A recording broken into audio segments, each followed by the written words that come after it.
You may remember a TV show from a few years ago called Big Brother, where people were locked away inside a house over a few months in summer.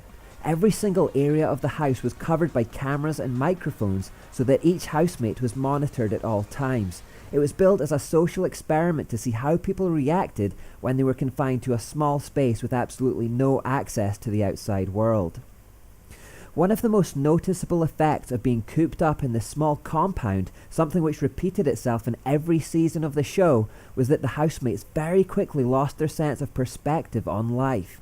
When the total extent of their world was reduced to 4 walls, the small things within those walls suddenly seemed like big issues.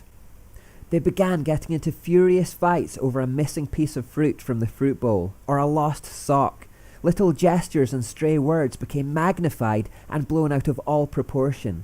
The boredom of an unoccupied mind meant they had nothing to do but gossip about other housemates and stew on conversations and arguments. Resentment simmered and then often overflowed. They created drama and tensions where there naturally should be none. And of course, this is what the producers of the show wanted because it made for explosive television.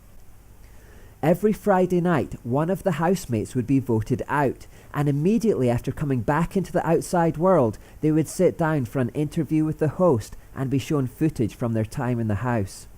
As they watched themselves back on screen, they would shake their heads sheepishly and cringe at their behaviour, embarrassed that they had ever got so worked up about minute and insignificant things.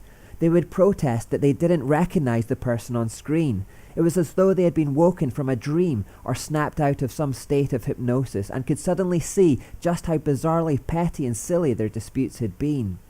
Being back in the real world, even just for a few minutes, had suddenly put all those tiny issues back into perspective. The minute that they stepped outside of their compound, the screaming crowds reminded them that other people existed out with those in their little group.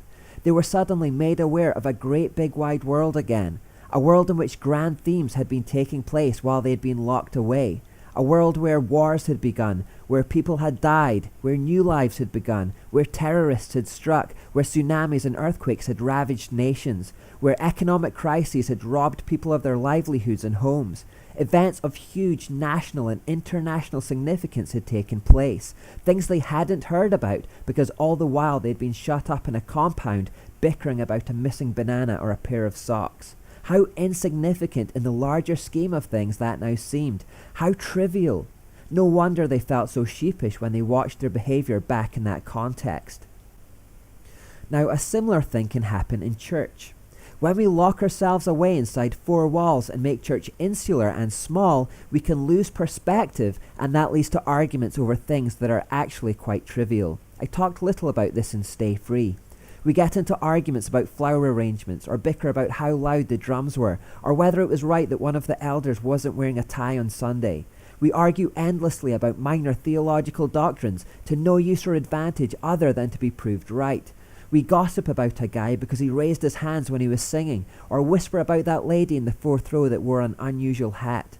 We can often become self-righteous prigs, overly fussy and totally preoccupied with trivialities that really don't matter in the grand scheme of things. This kind of behaviour is repellent, and like the Big Brother contestants, I wonder what we'll do if we reach heaven and God shows us back a video of our lives. If we will suddenly come to our senses and feel embarrassed about all of these petty squabbles. If we will shake our heads and cringe at our behaviour like they do, because in making our world small, we lost perspective and spent our lives making mountains out of molehills. It's not as though there aren't grand themes to be getting on with. It's not as though there isn't a great wide world out there to engage with. It is estimated that 150,000 people die each day in the world, and most of them don't know Jesus. That's perhaps one person every second of every day being lost for all eternity. Jesus gave us the Great Commission to rescue them with the gospel. Us, you, me. There's no bigger theme than this. There is no bigger mission than this. It encompasses the entire planet, all peoples in all the towns and cities and villages of the world, and all the jungles and desert places of the world, in all nations, on every continent. Go, tell, proclaim, heal, cast out demons, confront evil, oppose tyranny, seek justice, help the oppressed, free captives, change the face of the world, alter eternities. Wow, We have no excuses for making our world small. We have so much work to do. If we accept this massive challenge that Jesus has given us, broaden our horizons and work together in the world for the sake of God's kingdom, we will soon find the idle gossiping and ugly petty bickering that may characterize church life today coming to an end. We may discover that all the little divisive things that may seem so important right now are put into proper perspective. Instead, as we tackle the big issues of life, I believe that we will develop an astonishing strength of unity. Look at soldiers. Outside of the family unit, there is perhaps no company of people amongst whom you will find a greater sense of brotherhood, unity, and belonging than soldiers. This develops because as they go out from the relative safety of their base camp into the war zone, they know that they are surrounded by hostile enemies, and the only people that they can really trust are the other members of their squad. More than that, they absolutely must trust the other members of their squad. They have a mission to complete, and it is only achievable if they work together and stick together. They cannot do it alone. Their very lives are on the line every second of every minute of every hour of every day, and they simply need one another just to stay alive. The guy at the front of the platoon can only keep his eyes on what's ahead, and he needs to trust that his teammate on rear guard is alert to any danger from behind. If he's not switched on, there's a good chance he won't be going home alive. Likewise, the guy driving the tank has to hope that the gunners can shoot properly, and the gunners have to trust that the driver won't steer them off a cliff or into an ambush. Each of their lives are in the other's hands. They are each other's eyes and ears. They almost operate as a single organism composed of many interdependent parts, and they are all of one mind and focused on one mission. This interdependence on one another as they face down the enemy and overcome perilous situations creates an unparalleled sense of togetherness. They are a band of brothers. We should find that same sense of unity in the church, and for much the same reasons. If the church left its base camp and went out into a hostile world, focused on its Great Commission, attacking the pagan godlessness, sinfulness, materialism, greed, injustice, occultism, and demonic power, and faced the persecution, scorn, hatred, and retaliation that would inevitably come its way, they would find that they need to rely on one another to complete their mission, and perhaps just to survive. They would need to operate as one unit, one heart and one mind, in order to meet their objectives. Paul wrote to the Philippians saying, "Whether I come and see you again or only hear about you, I will know that you are standing together with one spirit and one purpose, fighting together for the faith, which is the good news."